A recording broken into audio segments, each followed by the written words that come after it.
beau matin, compère lapin se balade dans la savane africaine.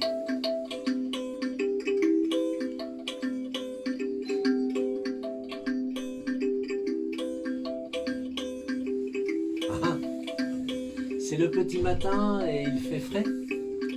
Il y a des gouttes de rosée dans les champs de sorgho. Il saute, petit lapin. Il est content, content, content, content. Mais tout à coup, car toujours arrive le tout à coup dans les contes, le soleil commence à se lever. Un soleil fort, arrogant. Et lapin commence à se déshydrater, ses oreilles tombent en bas et il cherche un arbre pour se protéger du soleil. Et tout à coup, devant lui, un baobab. Vous connaissez le baobab, vous avez tous lu Le Petit Prince. Un arbre énorme, avec un tronc tellement grand qu'un éléphant pourrait être et vivre dans un baobab. Un arbre, en fait, qui est une racine qui sort du sol et qui est creux. Donc, beaucoup de tribus africaines, avant, enterraient leurs morts dans le cœur du baobab, arbre sacré. Et le grand baobab voit arriver ce petit lapin. Et le lapin dit « Baobab, baobab, s'il te plaît, prête-moi ton ombre. » Baobab, ce matin, est content et il prête son ombre au petit lapin. Et le petit lapin se met à l'ombre du baobab et dit « Merci baobab, ton ombre est si fraîche, merci beaucoup. » Mais, si vous connaissez les contes africains, vous savez que compère lapin est un être malin, un peu curieux, il aime bien faire des blagues.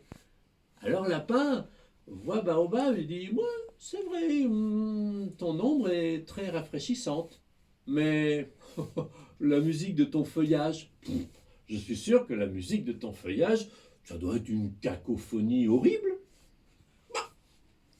Comment peut-il, ce petit être, douter de la beauté de la musique de mon feuillage? Je vais lui prouver le contraire. » Alors baobab, tout doucement, se met à faire trembler ses petites feuilles toutes dures. Et lapin, qui a l'oreille très fine, entend la plus belle musique du monde. Waouh, baobab, ta musique est extraordinaire. Merci beaucoup. Mais, et ce fruit que je vois là, ça doit être une poche d'eau tiède. Comment peut-il douter, ce petit être, de la bonté de mon fruit? Je vais le prouver le contraire. Alors baobab, laisse tomber le fruit, bien entendu. Lapin attendait ça. Lapin prend le fruit. Et il sait retirer tous les sucs subtils du fruit de baobab. Baobab, ton fruit est vraiment délicieux. Merci beaucoup. Mais, et ton cœur? Je suis sûr que ton cœur, ça doit être une pierre, toute dure. À ce moment-là, baobab se dit « Mais comment peut-il douter de la bonté de mon cœur ?» Et il a envie de montrer son cœur à ce jeune lapin. Mais montrer ton cœur, ouvrir ton cœur à quelqu'un que tu ne connais pas, en pleine lumière du jour. Le baobab se met à avoir honte. Il a le trac, il ne sait pas, il doute. Puis finalement, il se dit que le plus ridicule dans la vie, c'est le sentiment du ridicule. Alors il commence à ouvrir son écorce, son cœur, petit à petit, puis de plus en plus grand, de plus en plus grand. Et tout à coup, compère lapin voit le cœur du baobab qui est fait d'or, de diamants, de pierres précieuses, de tissus fins. Mais baobab, tu es l'être le plus généreux que je n'ai jamais rencontré.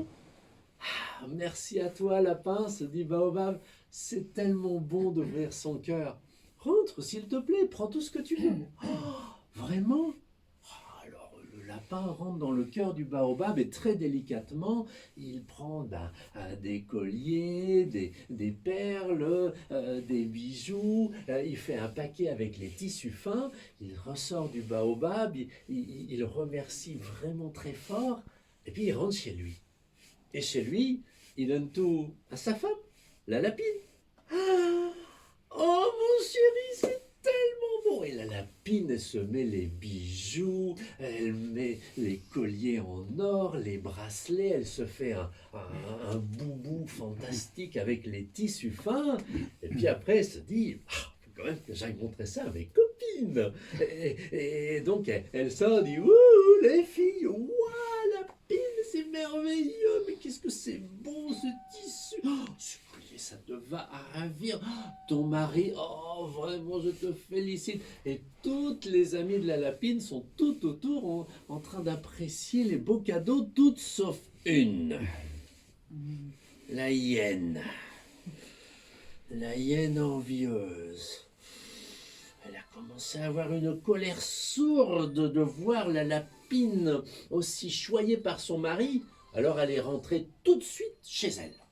Et puis, compère Hyène, lui, il était dans le hamac, il dormait la sieste. Il avait éteint son portable. Pas de panique, pas de panique. Et puis il dormait la sieste. Et puis le hamac, tout doucement, à la brise du vent, bougeait. Ah, regarde ça, tu dors la sieste, et moi je n'ai rien à me mettre. Mon armoire est vide, la lapine, elle a tout, son mari, la chouin, et toi, tu ne penses jamais à moi. Je vais retourner chez ma mère, et blablabla, blablabla. Bon, normalement, la partie de ce conte dure une demi-heure, mais on va abréger. On est entre adultes, on connaît un peu comment ça se passe. Donc, on va aller tout de suite à la fin de la demi-heure où compère Hyène se lève du hamac et dit ouais, ok, ouais, je vais aller te chercher ce que le lapin a offert à sa femme. Ouais, je ferai la même chose. Alors, compère Hyène, il va voir compère Lapin. Et compère Lapin lui dit tout. Le baobab, l'ombre, la musique du feuillage, le fruit, le cœur qui s'ouvre. Alors compère Lapin, lui aussi, il va voir le baobab.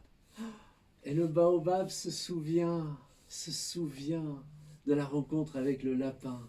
Et comme c'était agréable, alors il se prête au jeu. Il donne son ombre, il fait trembler ses feuilles, il laisse tomber le fruit.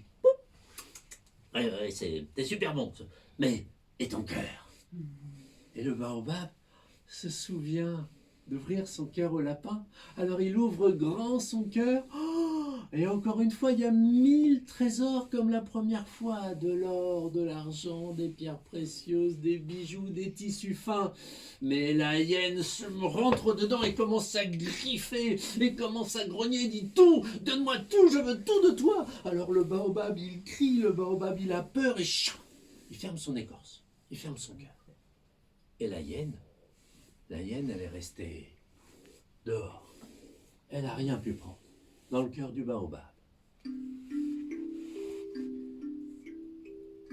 On dit que depuis ce temps-là, la hyène continue de chercher, de grafouiller dans les entrailles des animaux morts pour trouver ce qu'elle n'a pas pu prendre dans le cœur du baobab.